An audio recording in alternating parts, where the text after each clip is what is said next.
Think about the last time you said goodbye to someone you love. Maybe at an airport, maybe at a front door. You probably knew roughly when you would see them again.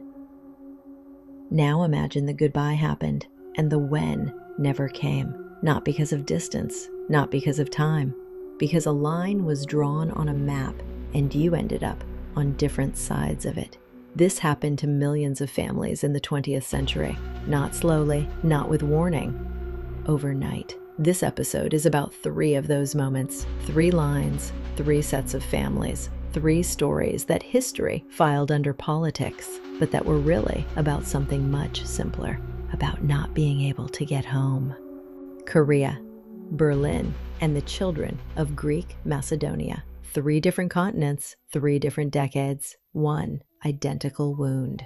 In June 1950, the Korean peninsula was one country that had been divided into 2 zones. The north, controlled by a Soviet-backed government, the south, controlled by an American-backed one. It was supposed to be temporary, a pause while elections were organized, a line at the 38th parallel that nobody was meant to live beside forever. On June 25, 1950, North Korean forces crossed that line. What followed was 3 years of war that killed between 3 and 4 million people and ended not with peace, but with another line, almost exactly where the first one was. The line had cost 3 million lives to stay in the same place. But the number that matters most for this story is not 3 million. It is 10 million. 10 million Koreans were separated from family members by the division of the peninsula. Parents from children, brothers from sisters, husbands who went to work one morning and could not get back. The Korean War ended in 1953. The families did not reunite in 1953. They did not reunite in 1963 or 1973 or 1983.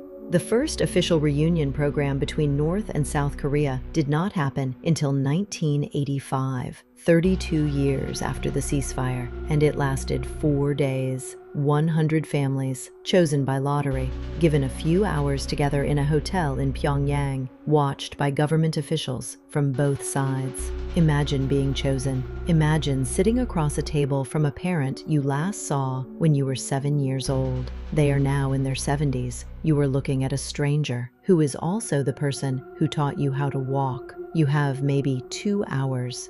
One woman, interviewed after the 1985 reunions, said she spent the first hour just looking at her sister's face, trying to find the girl she remembered inside the old woman sitting across from her. She found her in the eyes.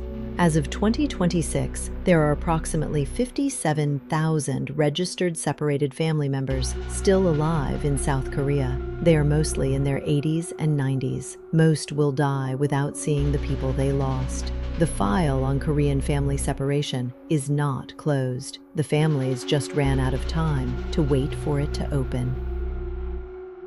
On the night of August 12, 1961, most people in Berlin went to bed in a divided city, but still a connected one. You could take a subway from east to west. You could walk across a street. You could visit your grandmother on a Sunday afternoon. By the time they woke up on August 13th, the wire was already going up. East German soldiers had worked through the night. By morning, 155 kilometers of barbed wire surrounded West Berlin. Streets were cut in half. Subway lines were severed. A woman who lived on Bernauer Strasse looked out her apartment window and found herself staring at the west that she could no longer reach. The Berlin Wall, the concrete that would replace the wire, came later. But the decision that mattered happened in one night. What the history books remember is the wall. What they forget is the morning. The morning when people walked to work and found the route was blocked. When a child arrived at school and discovered half their classmates were now in a different country. When families who had planned to meet for lunch understood, slowly, that lunch was not advocating. Not today, not this week, possibly not ever. The wall stood for 28 years. In that time, it is estimated that over 5,000 people attempting to escape across it. Around 140 were killed trying, but most families did not try to cross. Most families waited. They wrote letters that were read by censors before they arrived. They made phone calls that were monitored. They sent packages of coffee and soap and chocolate, small objects carrying the weight of everything they could not say. There was a woman named Ing from East Berlin whose daughter had crossed to the west 3 weeks before the wall went up. For 28 years, they communicated by letter. When the wall fell on November 9, 1989, Ing was 71 years old. Her daughter was in her late 40s. They had last seen each other when the daughter was 20 years old. They met at a checkpoint in the middle of the night. There are photographs. 2 women holding each other on a street in Berlin. Neither of them is crying. They are both past crying. They are just holding on. The wall came down, but 28 years do not come back.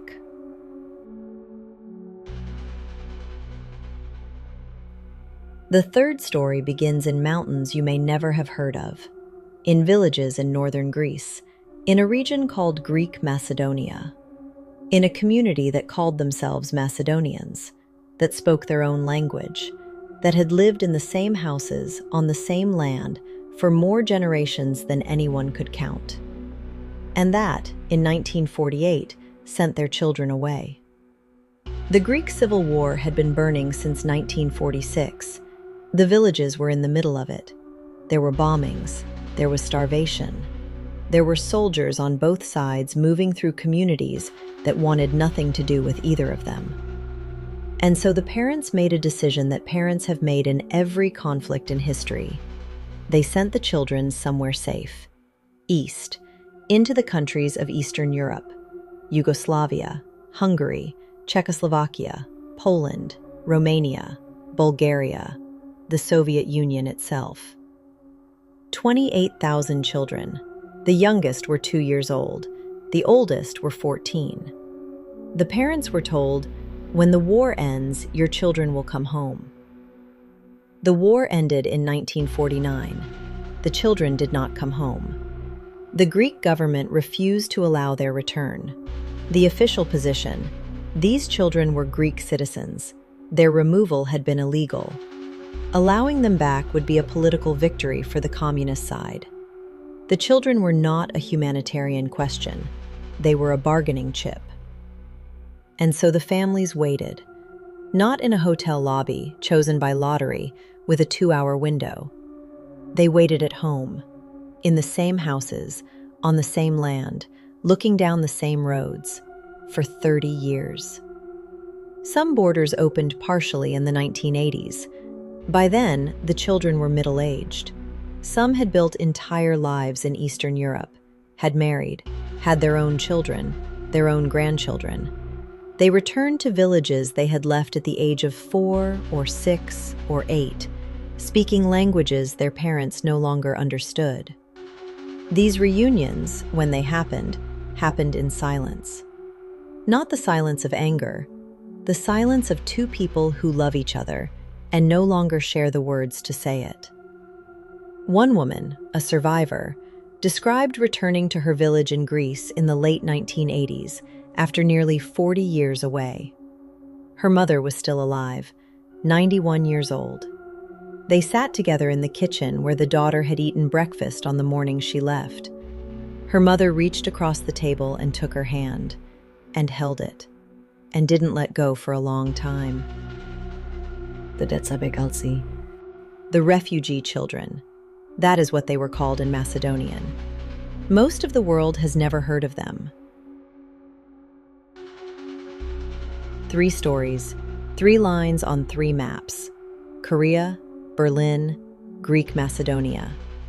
Different languages, different decades, different governments, different reasons given officially for why the families could not be together. But the same experience.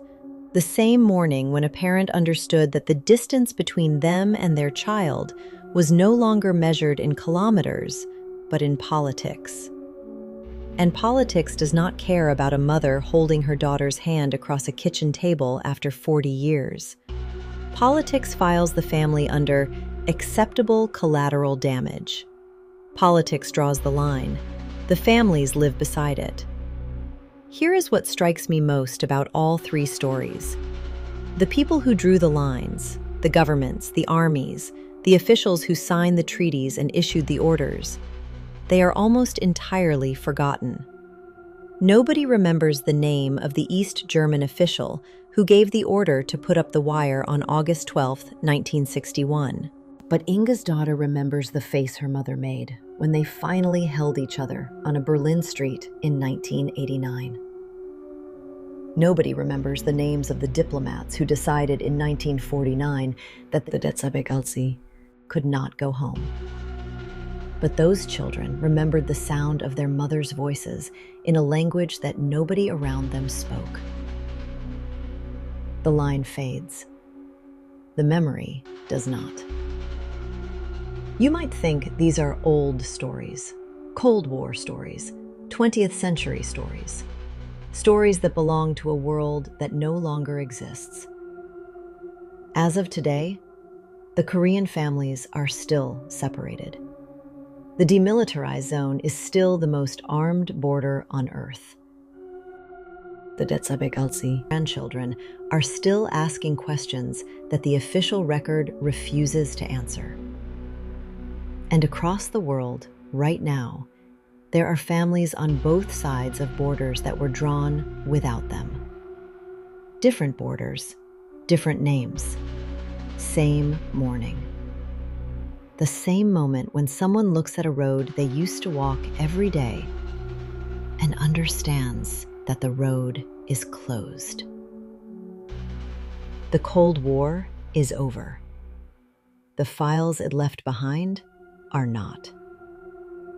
The Korean woman who spent an hour looking at her sister's face, trying to find the girl she remembered. The two women on a Berlin street in the middle of the night, past crying, just holding on. The mother who took her daughter's hand across a kitchen table and didn't let go. None of these reunions were in the official record. No file was opened for them. No treaty mentioned their names. They happened anyway. Because the line on the map was never the most powerful thing in the story. The most powerful thing was the hand reaching across the table. Some people are not missing. They are misfiled. This is the buried record. The file is still open. Subscribe to follow the archive.